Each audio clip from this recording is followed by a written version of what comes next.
Okay, so if you're not already on our community, you can just scan this QR code to join the community. It's a well moderated like WhatsApp community. No one spams. It's just helpful information that you put out there, and you can always ask for help. So this group that we've created for asking for help.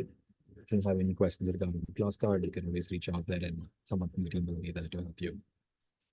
We'll start off with the absolute basics. We want to keep this super simple. So cash flow is basically something that we should just keep a pulse on. Essentially, it's money coming in versus money going out.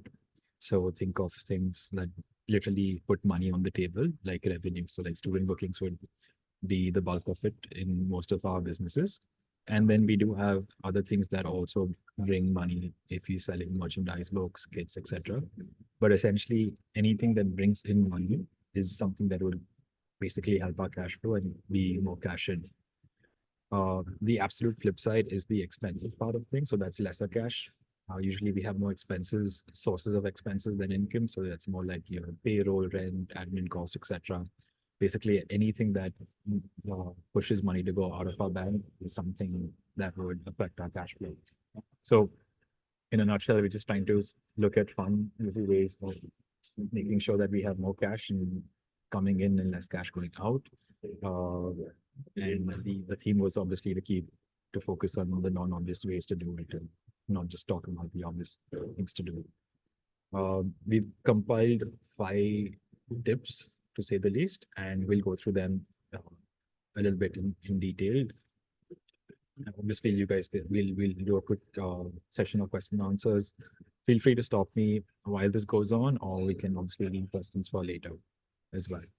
Now, essentially, uh, the obvious thing to improve cash flow would be to ask for upfront payment. So if you tell your customers to pay for more sessions upfront, it's an obvious way to get more money. But honestly, we see that to be quite tricky because no one likes to like shell out money upfront. So the non-obvious thing to do would be to incentivize prepayment. By that we mean to bundle your offering as packages versus selling it as individual sessions, right? So if you're selling one session of say a math tuition class or one session of karate, you could charge say 100 for each and pay the student could be paying 100. Or you could say, you know what, buy a package of 10 and maybe you can throw in a little bit of a discount and you can sell it for 900. The idea is that you get 900 in your bank today versus your outflow for the same class would be staggered over time.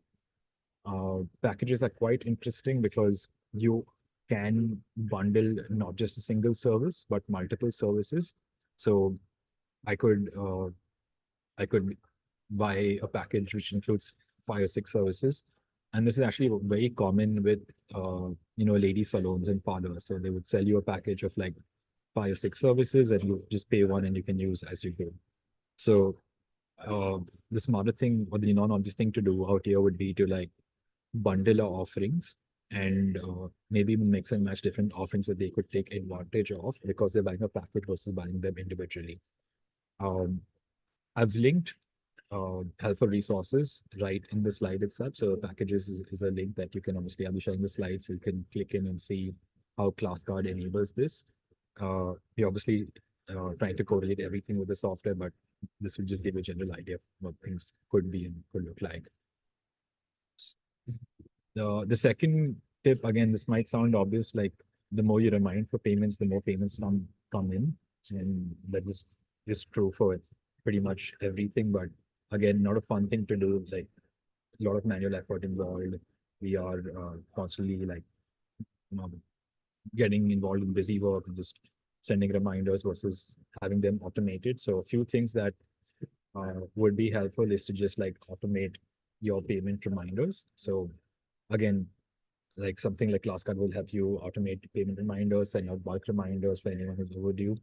But I think a very important point that I'd like to touch upon here is to make it easy to pay, right? Like essentially, if you're requesting payment for in cash or making it difficult for the customer to pay, it would it would just be a lot more reminders and follow-up to kind of go through to get the money to come in.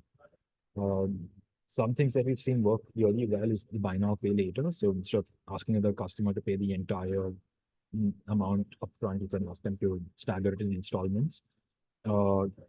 newer buy now pay later tools would actually pay you the whole amount upfront, but take the money from the customer in installments. Obviously, it's at a higher transaction fee, but in the end of the day, you'll have more cash in your bank because the money comes in straight up and the customer has the convenience of paying in installments. Okay, this is the most obvious thing that comes to mind is like extend discounts. Like, what if I give you a discount? Will you buy more sessions? Uh, will you pay more if I include more? So uh, that's obviously good, but I think the slightly non-obvious way to look at discounting is to force the customer to increase their cart value. By that, I mean is the discount will only be applicable if they are, for example, bringing a sibling along or bringing someone along. So if you get a discount if you're purchasing uh, something for yourself and you bring in a friend as well, and then you can apply a discount to both of them. So both of you, or like an early bird discount. Again, that would help your cash flow because money comes in way earlier and not on the day of the event or after the event. Lets you plan your expenses and optimize for that as well. And obviously longer term commitments. So if someone is purchasing packages that span over like the whole year versus someone buying something that lasts a week or two, a few sessions, uh, discounting that would be sensible because you would already have the money and you could put that to uh, good use. So it would be just like the non-obvious thing to do is like even when we think of discounts, don't just think of like plainly, think of it like how is the discount increasing my overall purchase value for the customer. Uh, this is another one that people do come to us and say that okay, can we just cut stock and cost and would that help us like with our cash flows? But the other way to think about this is like, can we kind of incentivize staff members to be paid based on their performance? Right? So should they be bringing in more in business, they would be taking in more money with them at the end of the month or whenever the payment cycle works. So uh, an interesting thing to kind of think about is, can I peg my staff cost to the number of students or the number of classes they take? That way, when you're paying staff, we are actually directly incentivizing them to grow the business because the more classes they take or the more students they kind of work with, the more money they will take back then. So the lesser classes they take, the lesser it hurts your cost as well and your cash flow. But the more they take, it would obviously help them uh, take back more. So overall, the pie is expanded, and both parties can make more money. Um, the last tip that we have, and this is obviously a very obvious one, we think of like just charging more. And the other way to think about is to, can we elegantly upsell the customer or pass on certain costs to the customer, right? Like I can say that the cost of attending one session today is 150 instead of 100. uh, that would automatically turn off someone who's a regular customer or who's used to that price point. Versus if we elegantly upsell products along with the package or any other ancillaries that would help them, right? So if I'm taking a table tennis class, I could upsell a few balls where I have a healthy profit margin, right? So as long as people are buying a package and they're committing to certain sessions or time duration with you, you can offer them other ancillaries that will help again pushing the cart value a little bit on the higher side, that be incentivized to buy more from you. And these could be higher profit margin items. So typically like jerseys, books, exam prep, online resources that are that you might have created, or presentations. That's typically uh, extremely low cost or no cost to us, but that can be just bundled in as an add-on to a package and just sold.